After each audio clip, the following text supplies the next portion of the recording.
Bien le bonjour à vous mesdames et messieurs, je suis Maxime Bizot, je suis le fondateur de fiche-droit.com et je vous souhaite la bienvenue dans cette nouvelle vidéo dans laquelle on va parler de l'autorité parentale. Et donc sans plus attendre, on commence en donnant la définition de l'autorité parentale. L'autorité parentale, c'est un ensemble de droits et de devoirs ayant pour finalité l'intérêt de l'enfant. Et cette définition, elle nous est donnée par l'article 371-1 du Code civil. Alors maintenant qu'on a donné cette définition, vous allez me dire, à qui appartient cette autorité parentale? Cette autorité parentale, elle appartient, logiquement, aux parents de l'enfant. Et ce, jusqu'à sa majorité ou son émancipation. Et très important, les parents de l'enfant, en principe, exercent en commun l'autorité parentale. Ils exercent, en principe, conjointement l'autorité parentale, en application de l'article 372 du Code civil. À savoir que l'éventuelle séparation des parents ne change pas l'exercice de l'autorité parentale, qui reste commun. En cas de séparation des parents, les parents continuent à exercer conjointement l'autorité parentale. Maintenant, ce qu'il faut savoir, c'est qu'il existe certaines exceptions à ce principe selon lequel l'autorité parentale est exercée en commun par les parents. Première exception, c'est le cas où la filiation à l'égard du deuxième parent est établie tardivement et plus précisément plus d'un an après la naissance de l'enfant. Ou bien si la filiation à l'égard du deuxième parent est établie judiciairement. Et dans ces deux cas, l'exercice de l'autorité parentale n'est pas conféré au deuxième parent, et seul le premier parent exerce l'autorité parentale. Ensuite, deuxième exception, il faut savoir que lorsque l'intérêt de l'enfant le commande, eh bien le juge peut confier l'exercice de l'autorité parentale à un seul des parents. Par exemple, en cas de séparation des parents, et s'il en va de l'intérêt de l'enfant, si l'intérêt de l'enfant le nécessite, eh bien le juge pourra confier l'exercice de l'autorité parentale à un seul des deux parents. Troisième exception, ça va être en cas de décès d'un des parents. En cas de décès d'un des parents, naturellement, l'autre parent exercera seul l'autorité parentale. Et puis enfin, on a une quatrième exception qui résulte de l'article 373 du Code civil. Que nous dit cet article? Cet article il nous dit que le parent qui est hors d'état de manifester sa volonté, en raison de son incapacité, de son absence ou de toute autre cause, est privé de l'exercice de l'autorité parentale.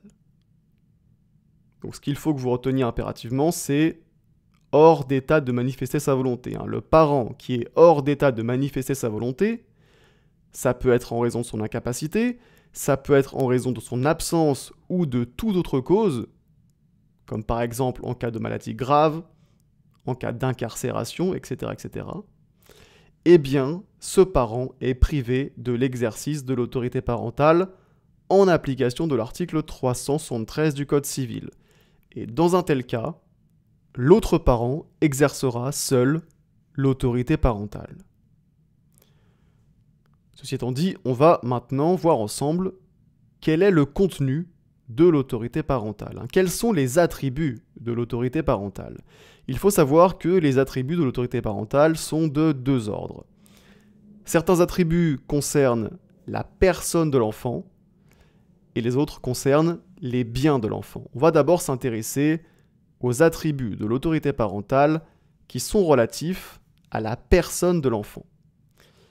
En ce qui concerne la personne de l'enfant, l'autorité parentale englobe, retenez bien, la protection de l'enfant, l'entretien de l'enfant et l'éducation de l'enfant. D'abord, qu'est-ce que ça signifie la protection de l'enfant? Ça signifie que les parents ont un devoir de surveillance à l'égard de l'enfant. D'accord? Un devoir de surveillance à l'égard de l'enfant. Et à ce titre, ils doivent notamment héberger l'enfant. Et ce dernier ne peut pas quitter le domicile sans leur permission. Ils doivent également, par exemple, contrôler les relations de l'enfant et ils peuvent lui interdire de fréquenter certaines personnes. Ils doivent aussi, par exemple, très important, veiller sur la santé de l'enfant. Donc ils décident des soins à donner à l'enfant, c'est eux qui choisissent les traitements médicaux, qui doivent consentir à une opération chirurgicale, etc. etc. Ça c'est donc pour la protection de l'enfant. En ce qui concerne l'entretien de l'enfant, c'est assez simple. Concrètement, les parents doivent fournir à l'enfant de la nourriture, un logement, des vêtements et plus généralement tous les biens matériels qui sont nécessaires à sa vie. Et puis en ce qui concerne l'éducation de l'enfant, eh bien, ça va inclure l'éducation scolaire, l'éducation morale, et éventuellement l'éducation religieuse. Et il faut savoir que l'éducation de l'enfant, c'est à la fois un droit et un devoir pour les parents. Les parents ont d'abord le devoir d'éduquer leur enfant. Donc, ils doivent notamment lui fournir une éducation scolaire et morale. Ils doivent, en ce qui concerne l'éducation morale, ils doivent lui inculquer les règles primordiales de la vie en société. Mais comme je vous l'ai dit, l'éducation c'est aussi un droit pour les parents. Et donc, les parents vont par exemple avoir le droit de choisir l'orientation scolaire de leur enfant. Et ils ont également le droit de choisir la religion de l'enfant, ou bien de n'en choisir aucune, et de l'élever dans l'athéisme. Voilà donc pour les attributs qui sont relatifs à la personne de l'enfant. En ce qui concerne maintenant les attributs de l'autorité parentale, qui concernent les biens de l'enfant, il faut savoir que les parents ont d'abord ce qu'on appelle l'administration légale des biens de l'enfant, et puis ils ont également la jouissance légale des biens de l'enfant.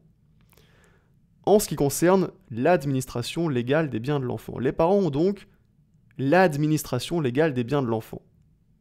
Et plus précisément, chacun d'entre eux est administrateur légal des biens de l'enfant. Ça signifie que chacun d'entre eux peut accomplir seul les actes conservatoires et d'administration sur les biens de l'enfant. En revanche, ils doivent se mettre d'accord pour les actes de disposition. Qu'est-ce que ça signifie tout ça? Prenons un exemple pour mieux comprendre l'idée. Admettons que l'enfant ait hérité d'un appartement et soit donc devenu le propriétaire de cet appartement. Et bien à ce moment-là, chacun des parents pourra seul effectuer des réparations dans l'appartement, ce qui est un acte conservatoire. Chacun des parents pourra également seul effectuer des travaux d'entretien ou bien mettre l'appartement en location, ce qui sont des actes d'administration.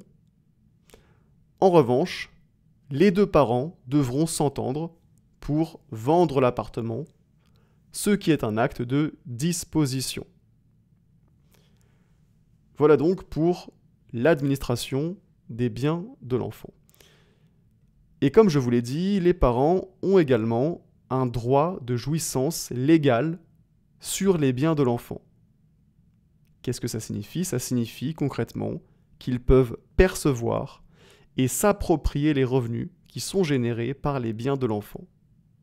Donc, si on reprend l'exemple de l'enfant qui a hérité d'un appartement et qui en est devenu le propriétaire, eh bien dans une telle situation, ses parents pourront jouir de l'appartement. Ça signifie qu'ils pourront y habiter, qu'ils pourront le louer et percevoir les loyers générés par l'appartement.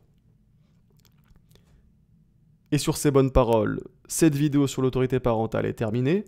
J'espère qu'elle vous aura été utile. Mettez-moi un petit like si c'est le cas. Et sur ce, on se dit à très bientôt pour une prochaine vidéo.